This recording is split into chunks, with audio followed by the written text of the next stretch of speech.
Kita mulai Bapak Ibu sekalian, jamaah Masjid Subuh Rahimahullah, baik yang online yang ada di manapun dan yang offline hari ini. Assalamualaikum warahmatullahi wabarakatuh. Alhamdulillah, hamdulillah wa nasta'inu wa nastaghfiruh wa na'udzu billahi min syururi anfusina wa min sayyi'ati a'malina may yahdihillahu fala mudilla lahu wa may yudlil fala hadiya lahu. Asyhadu an la ilaha illallah wa asyhadu anna Muhammadan rasulullah. Shalli wa sallim wa barik ala Muhammad wa ba'du. Syukur alhamdulillah masih diberi kenikmatan Allah, nikmat iman dan sehat jasmani kita, bisa mengangkat kaki ke masjid ini untuk acara rutin mengkaji ilmu Allah ya. Salawat dan salam juga dihaturkan kepada Nabi Muhammad SAW selaku uswatun hasanah yang patut kita teladani ucapan, sikap dan perbuatannya.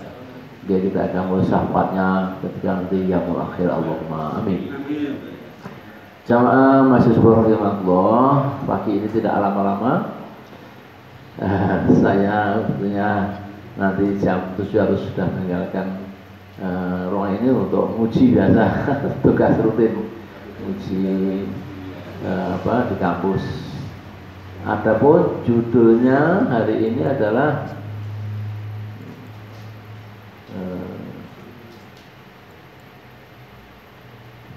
temanya Allah, malaikat, nabi dan kita semua soalnya ya. Ini takjub pada orang kafir. Wah, ini judulnya ngeri, takjub. Kenapa kita takjub pada orang kafir? Nah, ini perlu kita jelaskan ya. Temanya utama ini takjub. Takjub itu apa? Takjub itu kagum dengan orang kafir. Apa yang dikagumi Allah dan Nabi juga malaikat. Nah, kita akan coba. Ya. Kafirun itu dikatakan tuli, buta, dan bisu. Tuli, buta, dan bisu.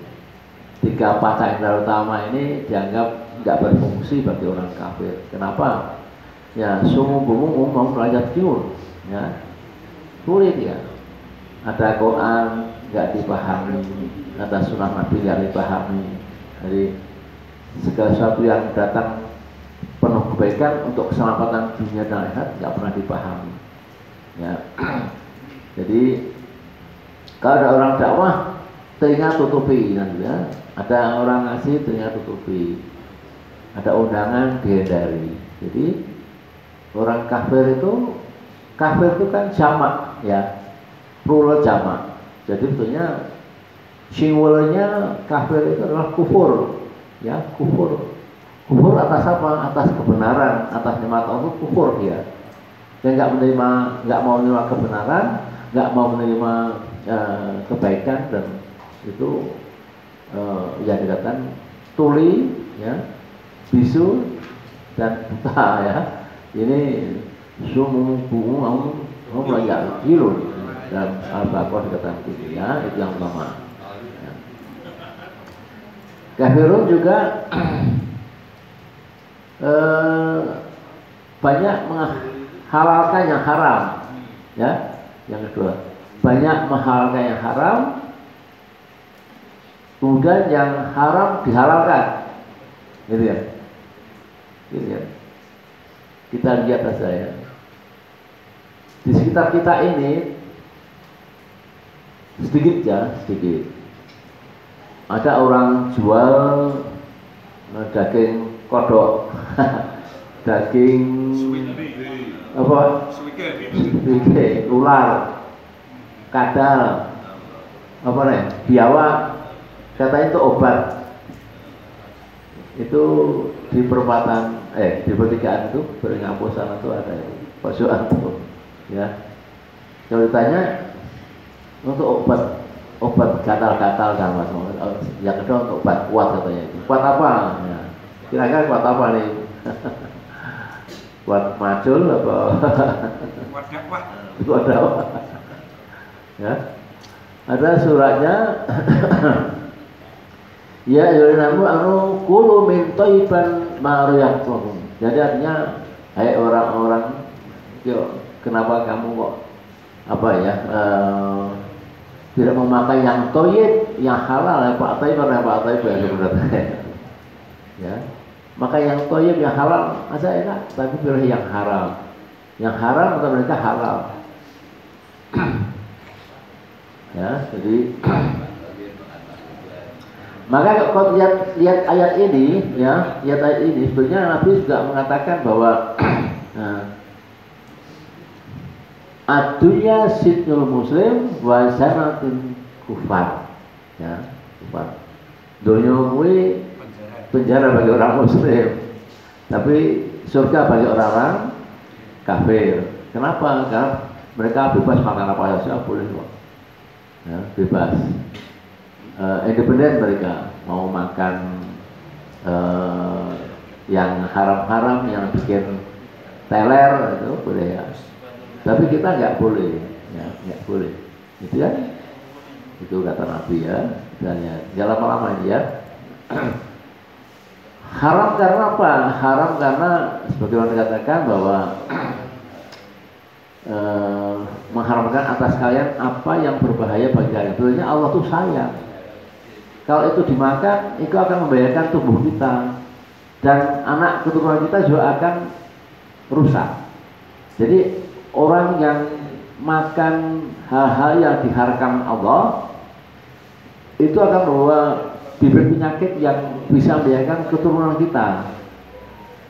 Bangkai misalnya ya, kemudian berada yang ditebas tanpa basmalah ya, darah yang mengalir, daging babi dan sembelihan-sembelihan untuk selain Allah, itu semua haram dan itu kalau dimakan akan merusak susunan tubuh kita ini, ya, akan merusak fisik kita. Dan kalau itu terus-terusan ketika ibu hamil, maka anaknya juga akan merasakan zat-zat yang haram tadi itu dan akan menjadi rusak, moralnya rusak itu intinya ya. Kenapa Allah sayang dengan kita? Haram itu. Ya, makan maka yang toib saja. Ya Pak Toib ya. Ada apa saya? Halalan toiban, gitu. Halalan toiban ya. Ada yang halal tapi nggak toib. Ada ya Pak? Contohnya apa? Halal tapi nggak toib. Contohnya apa ini? Ya segala sesuatu yang dimakan keterlaluan itu nggak toib. Sate itu enak ya Pak Eftah. Tengkleng enak yuk. Sate enak tapi sudah basi. Nah, nggak toib nanya. Nah, atau standarnya kita makan 5 tusuk makanya 50 tusuk. Nah, itu nggak toib. Halal. Ya. Jadi segala yang terlalu itu nggak baik, terlalu nggak baik. Kalau selawatan di gereja itu Apa itu? selawatan di gereja.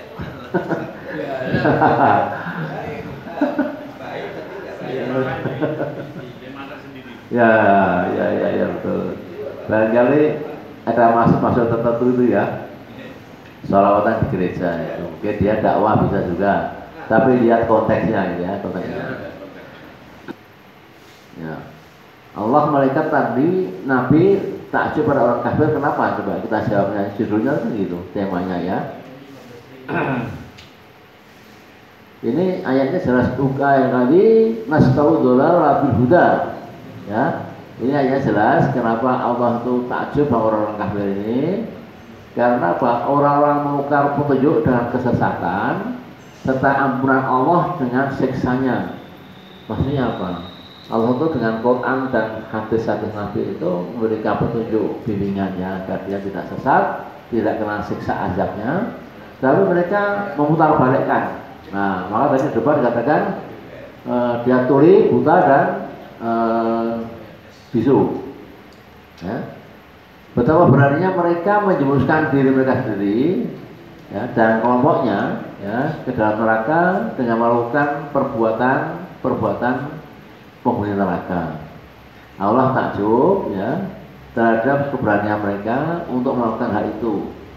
Maka kalian manusia, kita semua yang dipanggil oleh Allah, takjublah terhadap keberanian, kesabaran mereka di neraka. Tuh. Jadi kita mau diminta untuk takjub pada orang kafir itu ya. Tiap malam dia mabuk, ya.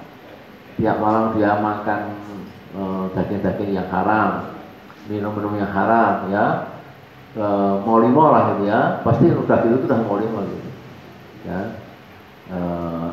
keluar masuk hotel yang mewah hanya untuk itu ya. Ini berarti saya itu betul-betul dikagumi Allah, malaikat Nabi dan kita semua kagum, kok berani sekali ya, karena dia nggak mengenal neraka, nggak mengenal surga. Oh, surga dia mengenal, ya, surga mengenal, neraka nggak mengenal. Mereka berpendapat bahwa hidup itu sekali ini selesai. Kalau kita sudah lebur, jasad kita menjadi bangkai, tulang-tulang, nggak mungkin akan kembali lagi menjadi utuh dan akan menerima azabnya, nggak ada lagi. Itu sekali ini, maka hidup yang sekali itu dinikmati sepuas-puasnya. Ibu-ibu kita percaya nggak itu hidup yang sepuas-puasnya, mumpung mumpung sehat, mumpung duitnya akeh, kemudian seenaknya, foya-foya macam-macam gitu. Kira-kira ibu percaya nggak seperti itu? Ya, nggak percaya ya, pasti akan ada bertanggung jawab. Jadi ini yang dikatakan oleh Allah tuh betul-betul Allah saja pencipta tajub. Aku kok berani seperti itu? Padahal neraka itu masa Allah, ya, pedihnya melebihi segala sesuatu yang ada di dunia ini. Ini yang dimaksud dengan Allah takjub, ya. Lain dalam ayat ini antara kisos dan diyat, ya, ini yang sering terjadi pada TKW kita. Kisos, jadi orang yang membunuh TKW itu di Malaysia, di Arab itu harus bayar diyat. Diyat itu denda yang diminta atau ganti rugi, ya, gitulah. Tapi kalau keluarga maafkan itu bisa. Kalau keluarga tidak maafkan, kalau ada orang kaya maka harus dikisos,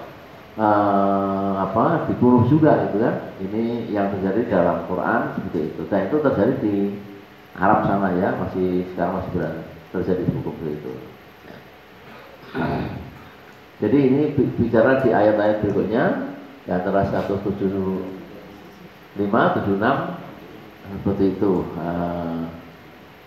Kisah dan diyat, ya, sudah biasa. Nah, ini yang terakhir nih, ya, wasiat lebih kecil sepertiga. Ini yang harus dipahami. Dulu pernah saya terangkan bab wasiat, ya, dan juga warisan, ya. Jadi hukum waris itu berlaku terhadap wasiat yang tidak melebihi sepertiga, ya. Kalau melebihi sepertiga nggak berlaku, ya. Bapaknya mau meninggal, aku punya harta sekian, kemudian diwasiatkan untuk putra-putranya, gitu. Nah, wasiat ini nggak boleh sepertiga, harus lebih kecil, maksimal sepertiga, ya, kan? Gitu, ya. Jadi kalau lebih sepertiga batal demi hukum agama, ya, itu yang wasiat ini, ya.